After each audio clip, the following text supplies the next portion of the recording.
A lot of people on YouTube have advice on how to pick up girls, but today I'm bringing you guys something even more relevant: how to bounce back when a girl turns you down. So guys, this past Friday I was at the pool, I was with friends in front of people, and I asked a girl to dinner and she said no. And it was a little embarrassing afterwards. I definitely felt a little deflated, a little vulnerable. After thinking back on it and reflecting on it, I think it's a valuable story to bring to you guys because I think a lot of guys face this. This is definitely one of those moments that happen and you don't necessarily want to tell other people about, or you don't want other people to find out about it, because getting rejected isn't always great. And when it doesn't work out how you want it to, a lot of people react in a lot of different ways, and oftentimes those outcomes are negative. So let me paint the scene for you guys here today. So I live in an apartment complex. There's a big pool. You meet a lot of different people. A couple of weeks back, I met one girl that I thought was cute. I thought she was cool. I didn't know a ton about her, but I ended up getting her number because I met her and then slid in her Instagram DM, said, "What's your number?" Text a little bit. Hadn't talked in a couple of weeks. And this particular Friday, this last Friday, she was at the pool. We're talking a little bit, whatever. I was with two of my friends, okay, and both of them have girlfriends, of course, and they were going out to dinner, the two guys, my friends, and their two girlfriends, and they said, "Hey, Trent, you should come with us, but you need a girl to come too because we don't want you to be the fifth wheel." And I said, "Okay, that's reasonable." And they were pressuring me to ask this girl to dinner, and looking back, super reasonable ask. Like, it would make all the sense in the world, but I was sitting there and I didn't really know how to make the approach. I was a little nervous. I didn't really know what to say. I didn't want to get turned down. I was a couple White Claws deep, so I was pretty complacent, just sitting there in the chair doing nothing.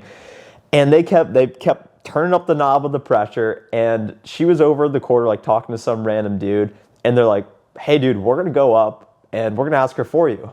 And then I was like, that's probably one of the worst case scenarios possible. That's super embarrassing. You can't do that.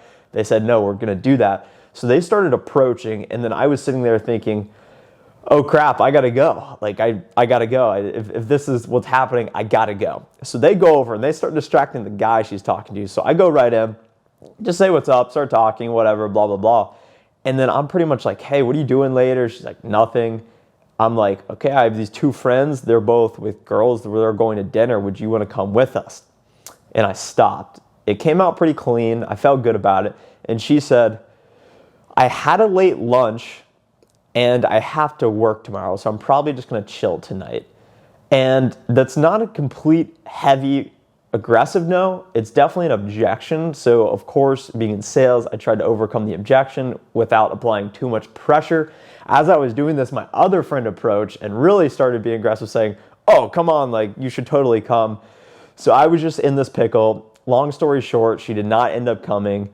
And I ended up going home, getting pizza, sitting by myself, and watching a basketball game. So what are the takeaways here, guys? So I think the biggest things are you're going to get turned down a lot, but I think in the moment I was a little upset about it. It always deflates your ego when you get told no and you don't get your way, which is what it is. But looking back in hindsight, I think it was overall a win because I went out of my comfort zone and made the ask, which is something I typically wouldn't do.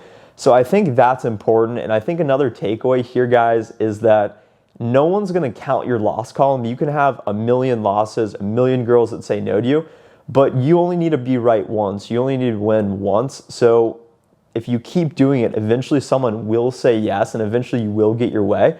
And it will work out for the best, and you never know what can happen. It actually improved my confidence a little bit, despite in the moment. I mean, if you ask the guys I was with, like, I was in a bad place. Like, I was scared to go up. I didn't want to do it.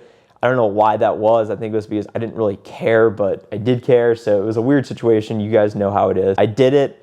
It didn't work out how I wanted, but looking back on it, I'm actually happy I did it because now I have more confidence for the next time I go and try and do that. I actually have a goal to try and go on a date by, I think, November 1st or November 11th, something like that, just arbitrary. I'm trying to put myself out there a little bit more. You guys know how it is, especially in quarantine. What do? I hope you guys enjoyed this story because I feel like a lot of guys don't talk about the rejections. They just talk about, "Oh, that girl I hooked up with last night, blah, blah, blah."